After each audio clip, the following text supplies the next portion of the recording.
Hey guys, welcome to this fourth live I'm doing, third one on YouTube. Tried it on Facebook once and I got tons of email telling me that the Telemark tribe is not so fond of YouTube, Facebook per se. So I don't really care. I don't really particularly like Facebook. So here we are on YouTube, and I'm so stoked today because we're gonna talk about touring setup for Telemark specifically. So what makes a good touring setup, and maybe the limitation that we have as Telemark skiers compared to the Alpine tribe. So let's dive right into it. If you don't know me, my name is Rene Martin, and yeah, I got this website called Absolute Telemark for the last 9 years, I think now, and been telemarking since 1997 full time, and I still Alpine on my tele a lot, and yeah, I think both techniques are kind of just what skiing is all about, but just telemark is so much more fun, so that's why I'm so into it. So you'll see, I'm gonna present to you like maybe a bit of this. Let me change screen here. That's always weird. I'm sorry, I don't know how to change that. So yeah, bonjour, welcome to everybody. You know, if you're a beginner, an expert, an old timer, just told you I am, and we're gonna see like maybe what do I mean by a touring telemark setup. So we're gonna kind of dive into how I dissect gear setup and what do I consider a good touring setup. Some modern ski don't work for us, and I've talked about this in the other lives that I did, but I just want to pinpoint maybe what works and what doesn't for a touring setup. And then I'm gonna end by telling you what's up with Absolute Telemark this year. A bit of this actually, and you'll see why. And then your questions. Throughout this presentation, maybe it lasts about an hour. Ask your question, ask away. I'm gonna try to answer them every time, no problem. So let's switch back to this. So, so when you're going touring, you will spend most of your day, like 90+%, going up or resting. Okay, so comfort while walking is super important. So we walk with our skis on most of the time. You could also boot pack, you know, if the snow conditions are up to are better for boot packing, why not? But just gliding with our skis on, that's the most efficient most of the time. And so that gliding pattern started with, let me show you this. Yeah. This ski over here. That was my first ski ever, and that was the first time I went touring. I was 17 years old, and I went to the Chic Shop in the eastern peninsula of Quebec, where I live in Canada. And so those are like Karoo, 203 centimeters long, with a simple Riva 412 binding with absolutely a neutral feeling, and they're not wide at all. So longer skis and narrower, and that's all we had, you know, and it was great. And I switched to Telemark to be able to go walk in the backcountry. I was an alpine skier all my life. I was 17, and I wanted to get into the backcountry. And although some alpine touring equipment existed, it was absolutely not available where I lived. So we had those, and I fell in love. So whatever the equipment that you have telemarking, probably you can go touring with it. So that's my point, you know, like you don't need the new fancy stuff if you don't want it, and you will still have like a great experience. So yeah. But then it evolved. Like I've had like tons of setup, and in my younger years I would keep them for like 5, 6, 7, 8 years before switching. And now, since I've started this blog, Absolute Telemark, I've had the chance to try like lots of different pair and switch pretty much every year or every 2 year my touring setup. So maybe for the history's sake, I have been on the Black Diamond 01 binding with a big amp ski. They've had like a ton of different iteration of these kinds of skis. So these are 115 millimeter underfoot, and they have a rocker tip and a bit of a semi-rocker tail. And I've had these kinds of skis, like ones were called the Justice, and then they were called the Carbon Megawatt at one point, and then, you know, they changed a bit, but it was always in that 115 millimeter range, and that's always the one that I've liked the most. And so today I have this one here, which is the Elio 115. And so this is a carbon ski, the Elio one, and it's super light. And yeah, it's so easy to ski, obviously. It's super big, it's super wide. And we're going to dive in right now in what I consider makes a good general use touring ski.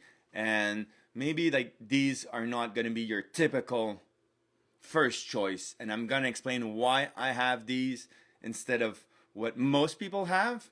And you can base your decision on those criteria. All right, so let's go back to this here. Sorry for this fancy production. Oh, I see. I put that slide on because I knew I would forget.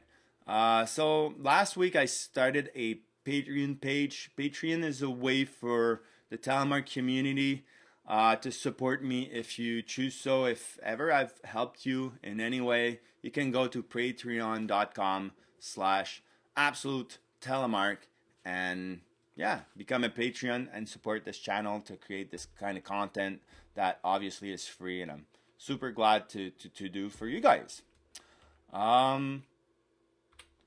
So this is my Telemark gear tree. I've presented this diagram every time I've done a live, so I'm gonna go fast if you've seen it, but I'm gonna go to the point that we are focused on today. So, do you mainly ski resort? So yes, 50-50, or no.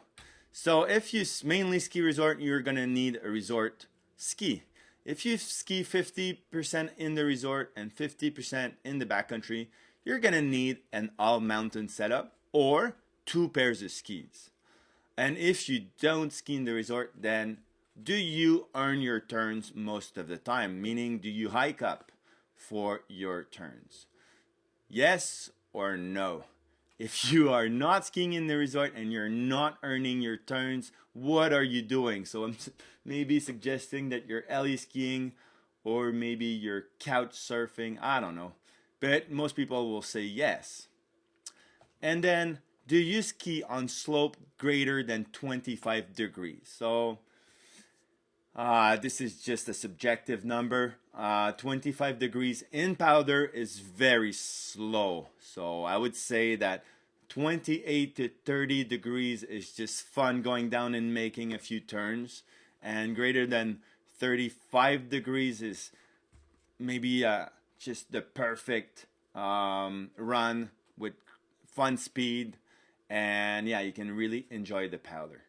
So if you're not, if you are, hiking your turns and then you're going on slopes greater than 25 degrees, I would say that you're like 99% of the backcountry users. If you are not, then you are in the hill country category. So those are my 3 categories: resort, backcountry, and hill country. I wanted to make that hill country side so that you can understand that there's Telemark equipment just for you. So I'm gonna pass on. Do you ski groomers? You need a carving setup. If you're in the resort and you ski powder, then you might want a big mountain setup, which is really close to a touring setup, but weight will not be a concern.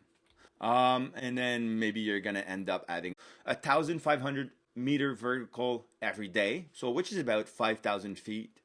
Uh, okay, so this will vary depending on your fitness, but for me, that's about the range. So if I go on long touring days, I want a touring setup. A touring setup will focus on lightness first. And if you're not touring for like super big verticals, you can get by with a somewhat heavier setup, with weight not being the first element of choosing the equipment. And then if you're a hill country setup, I want just to point out that you can have a Nordic setup. So we have 3 setup in those 6 that we're gonna talk about and differentiate in today's video.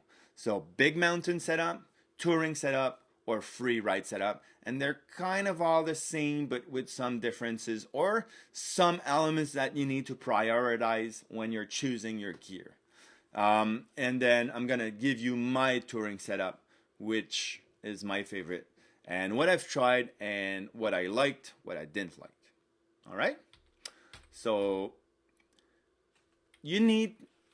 I will tell you about my experience, but I will also tell you about what different criteria you need to choose from to get your own idea of what you need to choose. And those criteria depend on the type of rider you are. Are you an aggressive telemark skier? Well, carving doesn't apply here. Obviously, it was for the general diagram, but do you like to go in trees, a tight turn? Do you like to go in long turn, open bowls? What kind of type are you gonna do? Are you gonna mainly ski in the resort and the backcountry, a mix of both? In the backcountry, are you gonna go into tree area, open bowls, like I said, like big vertical face, couloirs? What type of terrain are you gonna try to telemark? And location, do you have like super long verticals with 1,000-meter plus faces of vertical elevate or different, not elevation, but the difference between the top and the bottom, that's the vertical. And so is it big? Is it small? Do you have lots of snowfall? What type of snowfall do you have? Is it dry? Is it wet? Is it all over the place? It will affect the way those skis are behaving. So try to figure out maybe those 3 categories. Are you aggressive, smooth?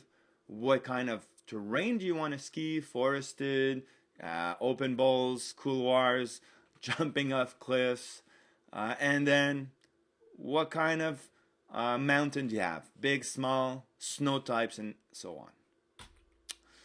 So I do have a lot of pair of telemark just because of the business I do and the passion I have for telemark. I've accumulated a lot over the years, and I don't tend to sell the old ones I have. So 1 is good. 2 is very common in the people I have around me, and the more you get, if you get more than 2, chances are that you'll have a lot in a few years. But for a touring setup, unless you ski all the time in the backcountry, I would suggest that you get 2. 1 for your daily driver, resort, mogul, carving, tree skiing, whatever the resort throws at you. And 1 for the touring, because those 2 are kind of, two different aspects. You can have 1 that will do it all, but it's not so easy to cope with the disadvantage that these all-around 1 quiver ski will give you. So just to give you an example, I have 10 right now, a pair of telemark skis. Last year I had 12, so it fluctuates. So just to make sure that you understand why most people have two pairs of ski, Telemark ski, or even in the alpine world, or even in the snowboard world that we see that people will have two kind of equipment. More one is going to be an all mountain setup and, you know, like resort, a bit of powder, a bit of everything. And one is going to be a dedicated backcountry powder ski. So for an all mountain setup, you can have width of the underfoot between 85 and 105 underfoot. So this is a huge gap. And if you are around a 105 millimeter underfoot, it's quite wide. And that kind of width, you could go, and you can definitely go in the backcountry with such a wide platform underfoot. So if your all mountain daily driver is really wide, then you could have only one setup, but it's going to be a lot slower to turn, and it won't perform in the bumps. And yeah, it's just going to be some disadvantage that you have to cope with from depending on the conditions. So it's the master of none, that kind of setup. So the disadvantage of an all mountain setup is that you know, like for carving, quick turning edge to edge, we can't perform the same, or I can't perform the same as when I'm alpine skiing. So with my big skis, if I'm on a resort and it's groomed, I will often link a lot more alpine-like turns just because it's so much easier on the knees.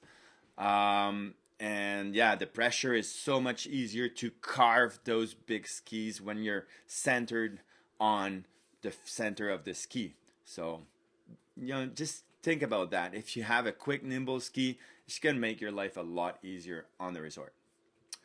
So the touring setup, this is the nitty-gritty of what we're talking about today.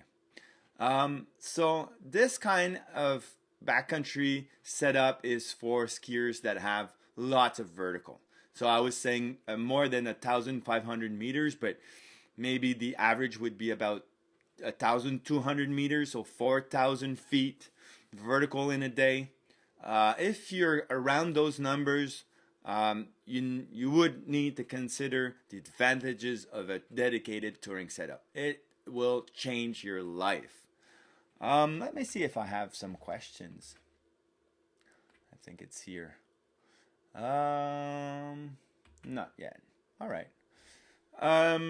So let's go back here. So these kind of skis are gonna be really good in powder conditions, and carbon is really good for lightness. So a carbon-based ski will still have a plastic top sheet, some wood core, but it will be layered for different rigidity and flexibility throughout the bending of the ski with carbon fiber. So this will reduce the weight a lot. So skis are between 95 and I'd say 115 millimeter underfoot. And if you were there at the beginning of the presentation, mine's are 115 millimeter underfoot. So I'm at the biggest of the spectrum here. 105 is the most popular, and that's what we see like being sold for the alpine world, but also for the Telemark world. And a lot of the companies that are making Telemark specific skis are aiming about for those number 105, 107, and yeah, so they're very popular. I would say that more than 110 millimeter is very fun, but you know you get some more weight, and under like 95, it's good for like ski traverses, spring skiing, like perfect powder, light powder. It will be awesome also. But if it gets like chunky, wind pack, you will get tossed around a lot more. Ski radius, not important at all. Beware of big powder skis that have short radius. They will have funky shapes that we're going to talk about. Ski length should be maybe like above your head, I would say. So 5 to 10 centimeters more than your all mountain. I like my all mountain to be about my height. So 180. I'm 183 centimeters, so which is 6'1". So that's my um, resort ski, all mountain ski, and then I will have it longer for my touring setup. Don't go shorter thinking it will, be quick turning and everything. It's more about the width of the ski that will make it quick turning. And a short, fat ski, you will lose a lot of stability if the conditions are not good. So, yeah, I've tried that and it's fun, but it's not as um, efficient in those hard conditions that you need that stability. It's so hard to telemark from the start that, yeah, don't go short. The wider the skis, the more rocker you need. So the rocker is at the tip of the ski, how soon it starts to get out of the snow. The tip will come to go up a lot closer to the boots. So it's been around now for maybe 15 years, rocker, and it's changed the way like all skis react. And now we even see them on carving ski. They have some rocker, and that's not something I advise for all mountain ski, but for touring and powder, it's really great. And for walking up also while you're hiking, touring, it's really great. Um, Let me see here if I get some. Give me a second here. I'll see if there's some questions. Do. Looking at my phone.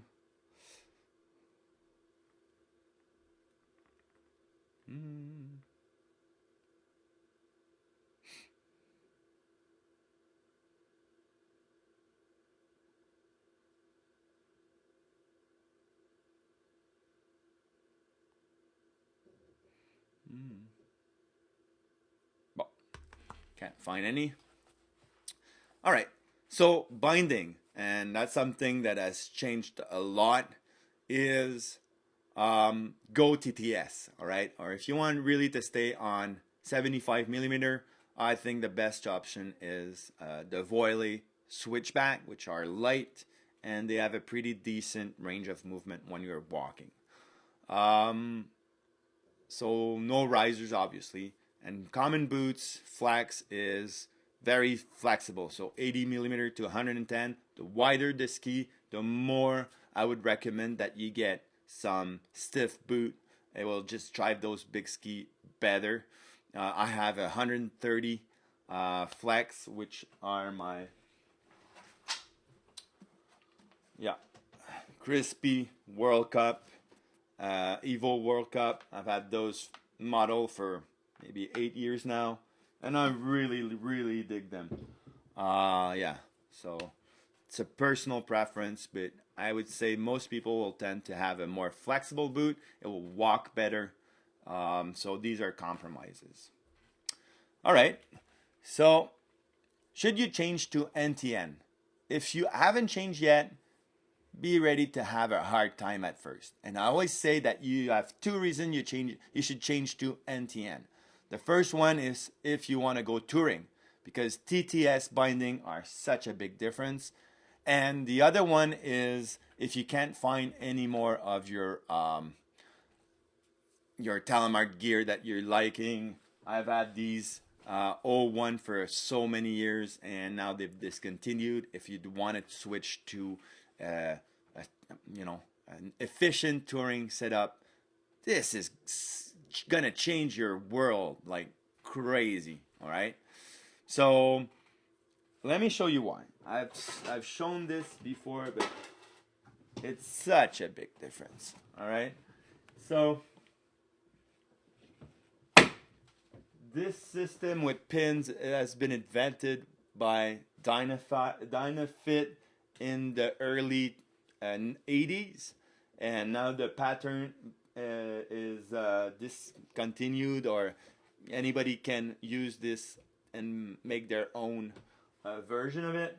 And TTS is the first brand that did it. It's Olympus Mountain Gear, and they use the Dynafit toe claw, and they use like cables from Voilet bindings.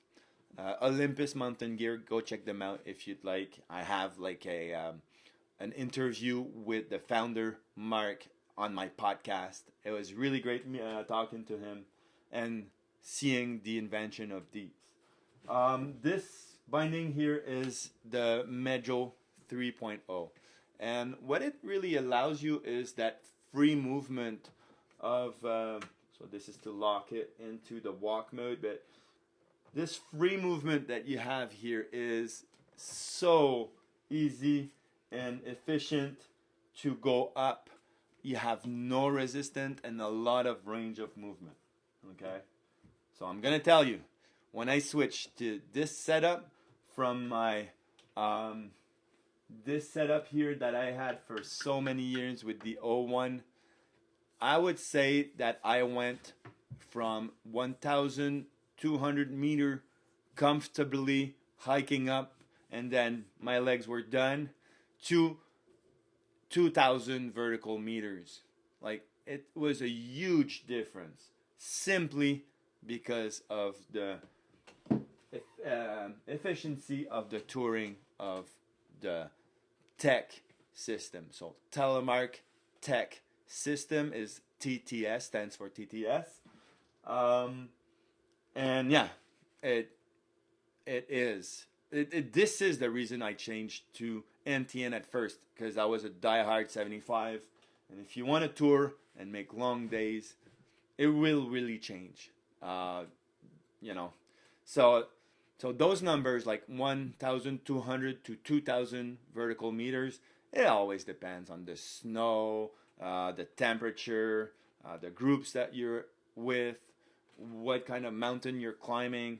It's just numbers, So I just want to really emphasize that it is so efficient. Like, it will change really like a lot of what you think is you're able to do on a Telemark setup.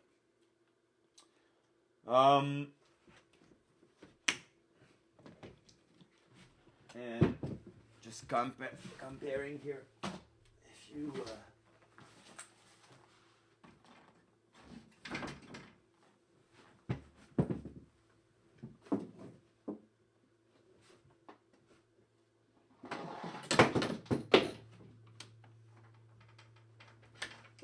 this is hard to do.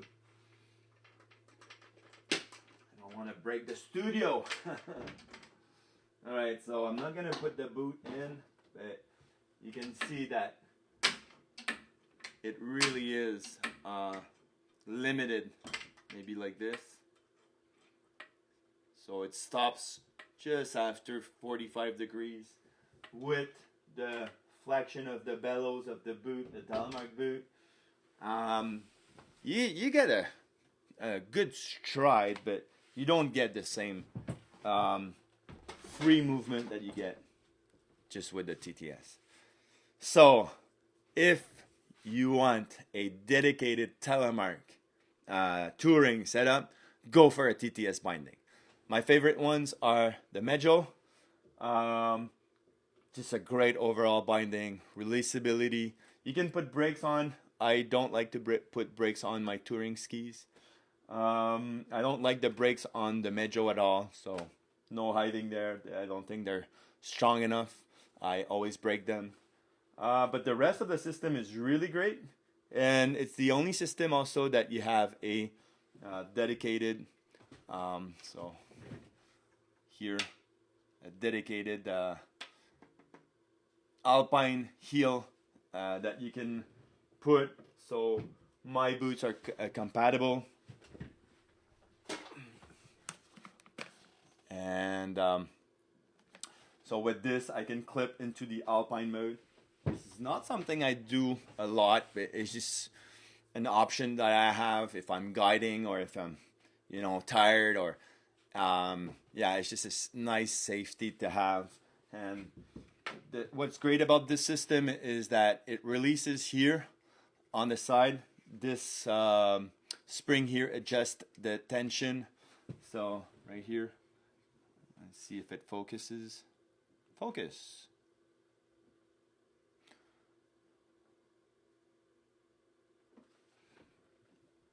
Focus. Oh, you got it. You can do it. Yeah. So you can adjust the tension on the spring to release. But then here, this piece has got no tension at all. There's zero. So when you're in the alpine mode, it's still your Telemark boot here that will create the release. So this system is not compatible with a alpine boot. You still need the second heel here, and that will create the Telemark NTN.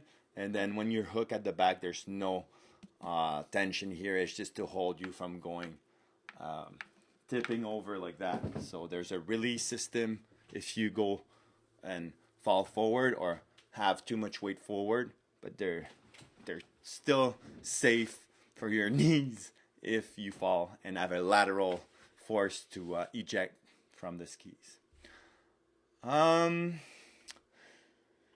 So, all right.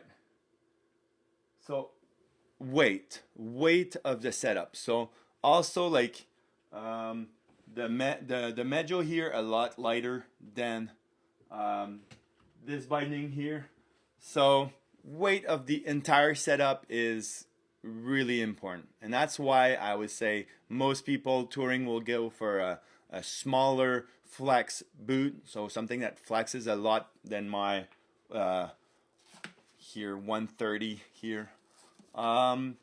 So these are heavy boots, so that's something to consider, the weight of this ski, and so this setup here, that's a 4 kilo pair ski, and that's like a 3 kilo pair ski. So 1 kilo is like 2.2 pounds or something like that. Big difference. So the first thing that you should consider is the binding, a TTS binding. And then the second one is the weight of your skis. Around less than 3.5 kilo, I think it's very reasonable.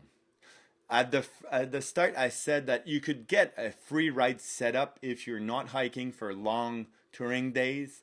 And then you could still get a full wood ski like this one here if you don't want to go for long touring days. And the weight of the ski will help you in conditions that are variable. If you're, they will charge more. So if your type of skier was, I'm aggressive, I want to jump cliffs, I want to ski fast, whatever the snow type, snow conditions, then weight is not your concern. You should get for a bigger ski, full on wood like that, and a lighter setup will just get tossed around more. But if you're going for touring as your main objective, you're just going to spend 90% of your time walking around, a light setup will change your world, and you will do maybe 4 to 6 laps instead of 1 to 3 laps, and so consider this. It will change your world. So what we are missing in the Telemark world is this boot, I would say, with a modern walk mode, which with a lot of range of movement like that. All right. So so I know Scarpa is supposed to be releasing a new boot next season or this season or last season. I don't know when. They just don't seem to have, maybe the pandemic was just too hard on their finances. But eventually we'll get a modern walking boot. I think it's going to be very flexible for my taste, so I might stick with that. And I will also want to have this option for guiding.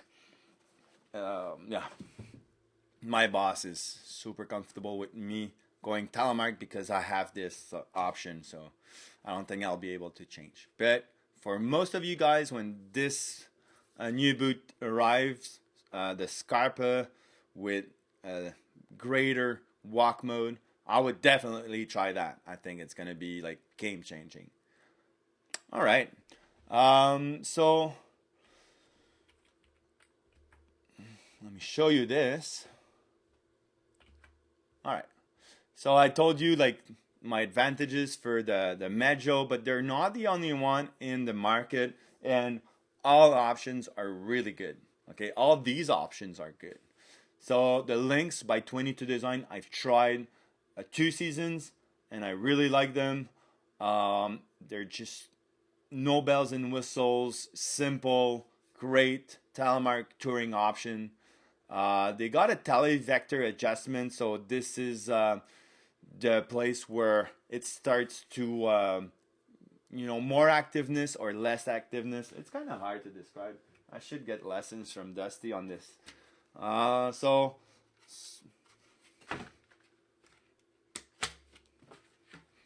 So here is the televector on this key. It starts here. If the way this would bend would start here, it would have a greater televector.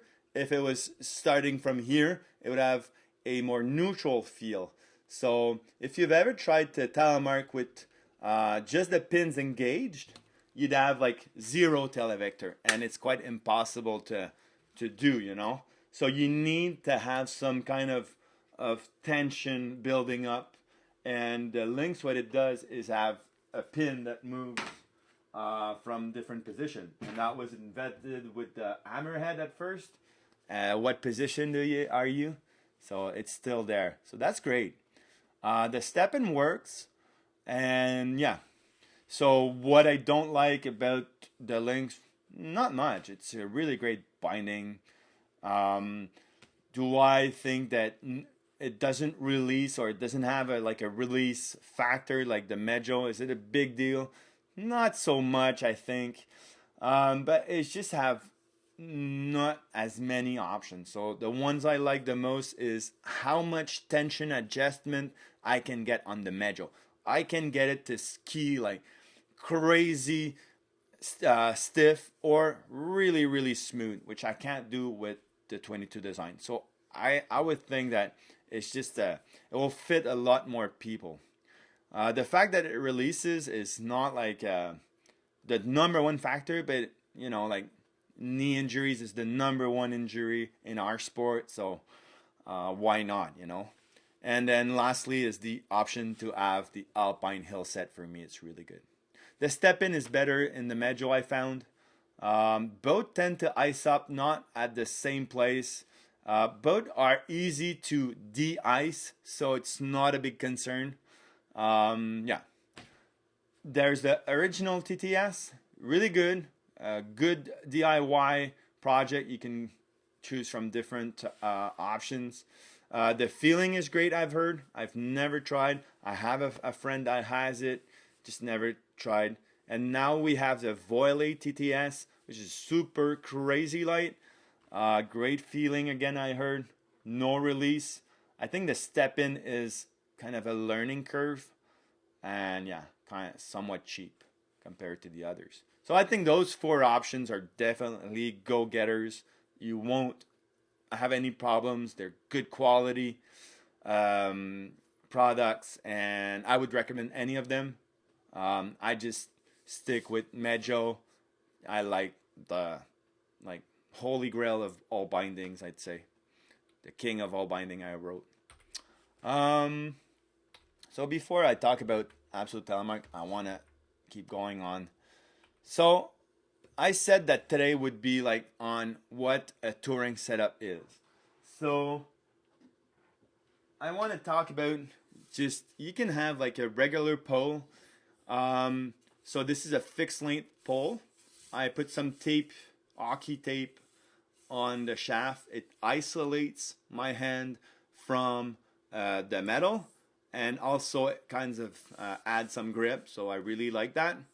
And you need somewhat of a big basket. So let me show you here. All right. So the size of the basket will really help when you're walking up to get more support from your arm, especially when it gets to be steep. So if it's all you have, you can go in any thrift shop and just buy any pole and change the basket. So I prepared some, but I think I forgot them. So yeah, I just always carry spare basket because if you lose one in the backcountry, it's gonna be a long day pushing. So these are my adjustable ones. Same here, put some tape on. And the basket that comes with the Boundary Pro telescopic poles is just bigger than the other one. So yeah, so I will usually go for these most of the time while touring. Some people like them in a carbon version. I don't really like the carbon. I think it flexes too much. So this is a different one here. I got an accessoire for the GoPro, but you can have like a ice axe or snow axe if you're climbing, boot packing, steep stuff. So there's interchangeable things here. But I wanted to mostly show you the basket here. So you see it's kind of angled. So this is for your stride when you're walking to only affect the one side of the pushing. So this is great. I do like it. Either or works as long as you have a big surface. That's the most important. When I'm climbing, I will usually put 10 centimeters more on the pole than when I'm going down. So I'm usually going 122 centimeters going down. So some stuff in there. And 135, so 17 centimeters more when going up. So that's not a huge gap. Some people put more. There's no recipe. Try and you'll see. If you've noticed, I removed the leash. Leashes are not so great in avalanche terrain because you want to get rid of your stuff if you get caught in an avalanche. And also, it's not so great if you're in the woods because the big basket, it can get caught into branches, and then if you are attached to the leash, then you can dislocate your shoulder or yeah. So I was never using them anyway. Some people like them to go up. They say they have more. Obviously, it's like ice climbing. If you've noticed, a lot of people have removed the leashes over the year. I just realized that I never used them anyway, or very rarely. I removed them 2 or 3 seasons ago, and I never went back. It's just so much easier to use. Also, the handle to flip the tip here to go from walk mode to ski mode to going out. When you don't have any dangling thing on the pole, it just makes it a lot easier. Same thing to unbuckle my boots. I can use this curved knob here. Won't fall again. So yeah, pole, important part. You don't need to spend to get a telescopic one. You can get a fixed length and it can do the job. Just make sure that you have a big basket. And I didn't say that yet, but you can also have a bit longer shaft. And yeah, so these are my patrol poles, and they're 120 centimeters long. So sometimes when I'm touring with them, I feel that they're not long enough. And I know some friends that will have longer poles and they'll ski this way and they'll hike this way or this way, you know. So it's a compromise, but you can make it cheap, you know. Just buy some big basket and you'll be fine. I can't go without just saying you need some proper equipment if you're going into avalanche country. Not all backcountry destinations are avalanche prone. So if you are not sure, or you need proper equipment. So it's a shovel, a probe, which is a long stick to find your friend buried under, and a beacon here. So that's the trifecta that you need. You need a lesson to know how to use all these equipment and to find your friends buried under. I have like a snow saw to make some stability test to test the snow if it's stable or not. So you need lots of equipment and lots of knowledge to go into the backcountry. The skis are just the cherry on the cake. I started to take my AVI courses. I was on those skis, the Karoo one, the first one that I presented. So yeah, it's not an option. You need to know what you're doing. I wanted to talk a little bit about skins also. So I got some demo skins with no glue. It's just to show the customer from Black Diamond. The rep just landed these for me. So I think it's this order. Yeah. All right. So they got 3 different type of skins, and most company will have those 3 options. So one here is okay. So Black Diamond is a bit different, but let's pretend one is gonna be like a super light, super flexible skin that is usually mainly 100% mohair.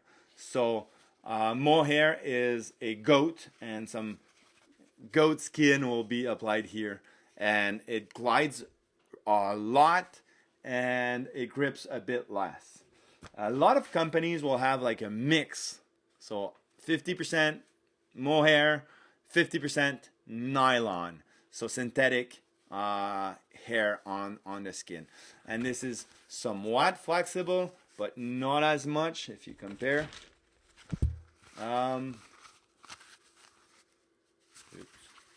Anyway, I'm telling you, is not as this one's lighter also, and this one is just stiffer and heavier.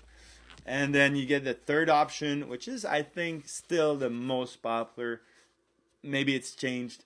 It's 100% nylon skin. So these will be the most durable, the easiest to maintain, but they are just not flexible at all, and they're a lot heavier. So why is weight and flexibility a good thing, or does it matter? Is because when they're not on your skis, you'll usually put them in your jacket or in your backpack. They will take less space. Weight, obviously, I told you from the skis, it is a crucial part of your energy saving to go one more lap. And then another thing that you have to consider. So I said from the get-go I had these three. It's just that the lightest version for Black Diamond, I think there's still nylon in them. So if you're a tech nerd and you know the stats, this one here is still like a bit of nylon in them. So those two are mixed mohair. But a lot of companies will have like full-on mohair. And maybe the most popular company in the world for skins is Pomoka, owned by, I think, Dynafit. And they do the skins for like so many companies, Atomic, Solomon, and so on. So sometimes they're not branded Pomoka, and they do have a lot of glide. So when you're striding, it will glide better, and there's pretty good for grips too. The last concern about skin is the glue. So how hard is it to open your skin when they're glued together is a really big factor. And how sticky will they stay on your ski when you're climbing, or will they tend to ice up and then you have to fight to get those to stick again? So it's really hard to get a good combination where it's easy to manage the skins on and off like this, or it will stay on the skis. So Pomoka and Black Diamond, I really like those two brands. You can't go wrong. Unfortunately, those two are kind of the most expensive ones, but yeah, they really make a great. So I'll show you this one. That's my Black Diamond one with the glue. So usually, like, maybe Black Diamond will be 10% cheaper. So not a huge difference, but yeah, if you want.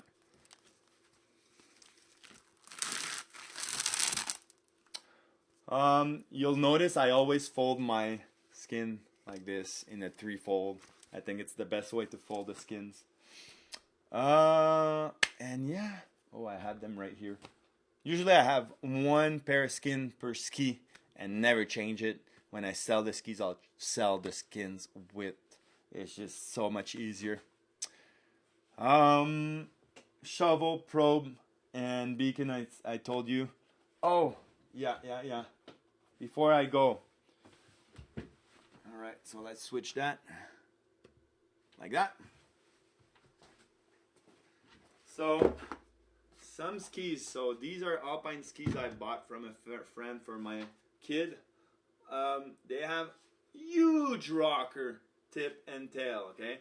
These are the Armada JJ from I don't know what year. And they don't tend to work as good for Telemark because of the huge, look at that rocker tail. Like, you got no support if you're a bit falling backward for Telemark skiing. So, I know some people that ski Telemark skiing and they're having fun. It's a great powder ski, but yeah, it's just not as easy in all condition than this one here or this one here, this one here. So just to compare,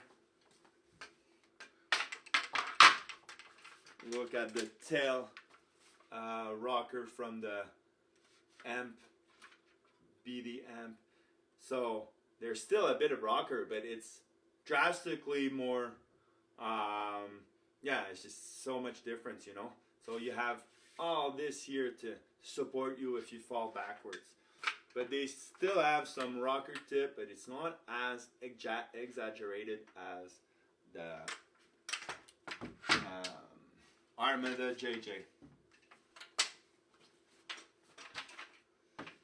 And the last thing I didn't talk about was this one here. So this is the Impulse 98. It's gonna be my 2021-22 all mountain ski. I'm gonna mount it with the Meidjo 3.0 with the Alpine Hill set, just like this one. But this one is really heavy. It's only 98 millimeter wide, and so it's not gonna be my touring ski at all. I'm not gonna go touring with this ski. It's just too heavy. If I'm gonna go free ride and I want to ski a big line, I want to jump, or maybe I'm gonna go for that not a 98 millimeter. If there's not much snow at the resort and I want to somewhat float and have fun, I'm still gonna go for the 98. But for guiding, 100% touring, earning your turns, 115. And also, I have not talked about why I don't go with the 105, which is the most popular width for a touring setup. So it's very popular because it's kind of the ideal width for weight ratio, ease of ski, flotation when there's powder. It's kind of a great all-around ski. So the Elio, they have it in the 104, 105, depending on the year. And all the brands they make, like a G3 makes a great 105 ski, Dynafit, or there's so many brands now that it's the most, like Salomon, QST. Yeah, And the list is going on, and you can get like super good skis on that with 105 to 108, something like that.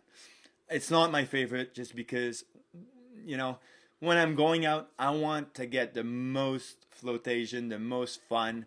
And for Telemark, that bit more flotation, when the conditions are not so easy, maybe there's a wind crust, or sometimes here, well, probably all over the world now with climate change, we have some rain and some powder under, and you got a little crust breaking through. It's so much easier with big skis for me. So yeah, and I tried last year for the first time a um, Alpine version of the 104, and I didn't like it either. So I don't think it's just a Telemark thing. It's just me as a skier. It's just so much easier. And when the conditions get hard packed, and I would have liked a 104 or something like that, there's still I'm still able to ski these and power through.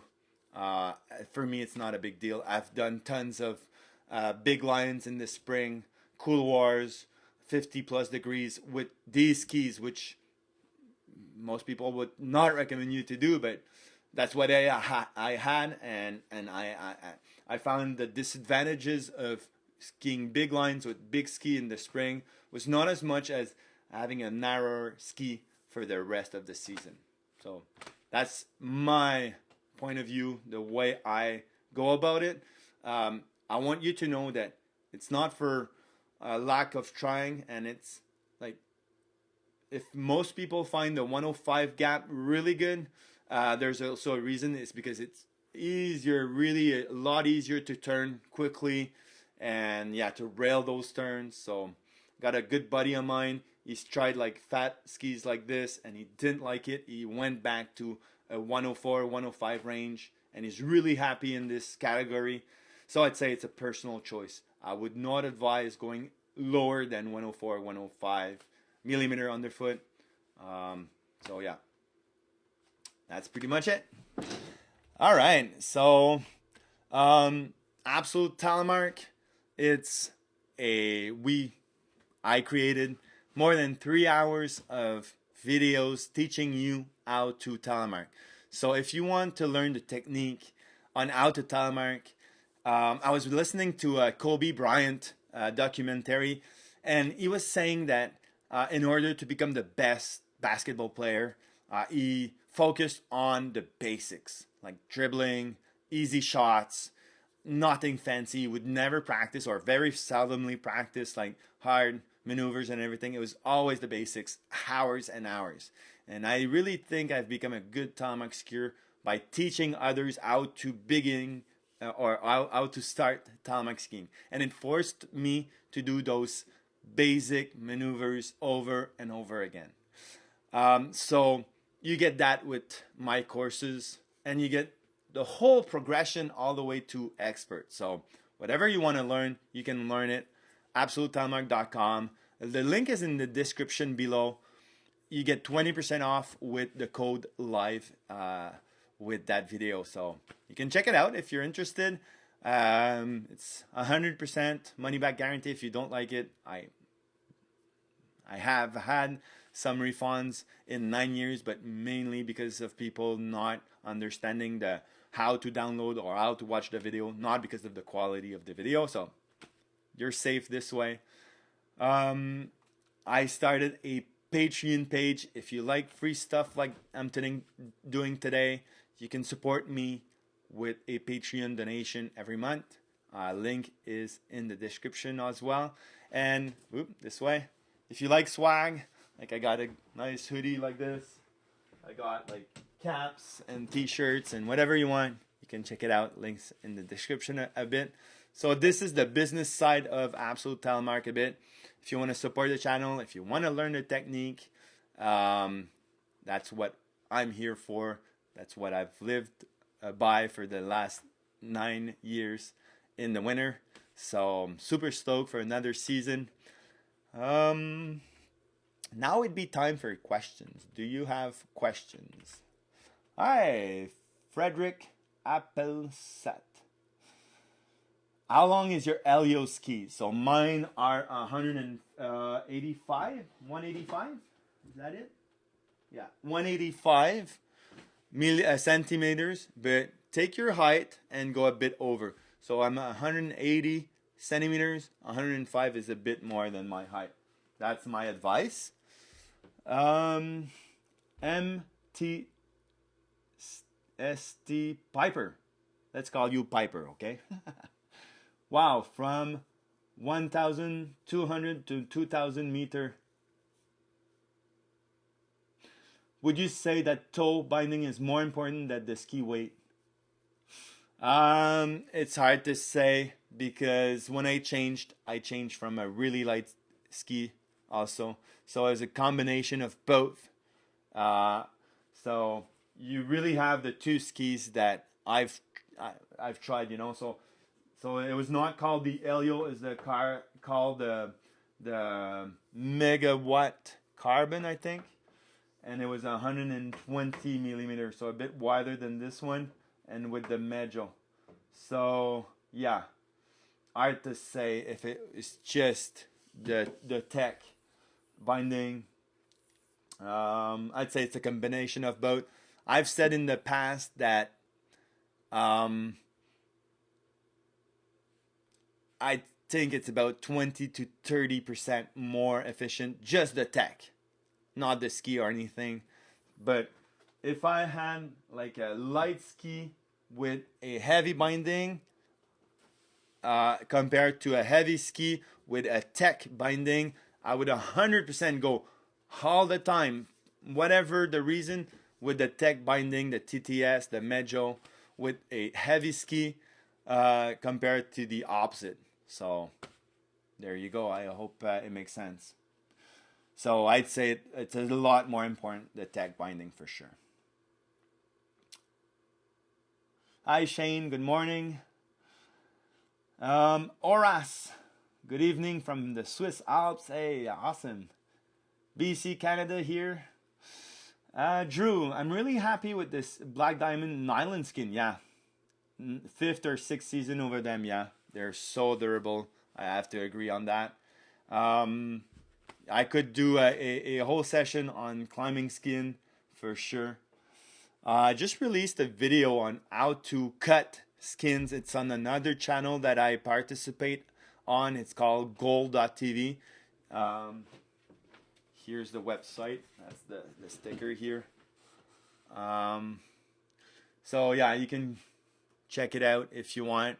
It's so it's on YouTube. Type in gold.tv on YouTube and you'll have how I trim my skin the perfect way, easy way, every time. Have you skied in the Chic-Chocs? So that's where I've been going for the last 20 something years. So yeah, I've skied the Chic-Chocs a lot. I want to go backcountry ski there, looking for advice. Well, you can reach out by email for sure. Rene.martin@Absolute Telemark. I'd be happy to try to help you. The company I guide for is called Vertigo Adventure. It's the oldest guiding company in the Chic-Chocs. It's been there for 20 years now, 19, 20 years. And yeah, awesome place to be. You need some experience though, not so good for beginners. Hey, let me show you this before I let you go. I got my new Meidjo binding. So stoked. I got the all black version. Let's go this way maybe. All black version here. And that's gonna go on the Impulse 98. Should be good, eh? I'll have them mounted by my good friend Christophe from Ski Michel this weekend. And yeah, going this route this year again. Look at the details, eh? Handmade bag. I'd like to know the story behind that. I'll ask Pierre, the founder of the Meidjo binding. So cool, eh? All right, so last chance for questions. You guys have any more questions? I'd be happy to answer any that you have on a touring setup. Light is the key. Width is the key. A good support tail is the key. Don't go for a really huge rockered tail. It won't work telemark skiing. Yeah, that's my main advice. Any pole will do it. Just make sure that you have a big basket. I wished for a boot with a bigger range of motion. I know some people have tried to, or not tried, succeed in changing the cuff here with a alpine boot cuff, Scarpa. They're cheating and it seems to work. So yeah, this would really change the world of telemark skiing as we know it. I know it's the most expensive to do telemark boots, but I wish we were there. I love my Crispy. I'm gonna keep skiing them, but when I compare it to the range of motion that the Alpiners have, I'm so jealous. All right, so last time I'm gonna finish this up. Thank you so much for watching. If you want any details on what we have been talking about, the telemark lessons that I sell on Absolute Telemark, link in the description. If you want to support me with a Patreon, link in the description. If you want the swag Absolute Telemark, link in the description.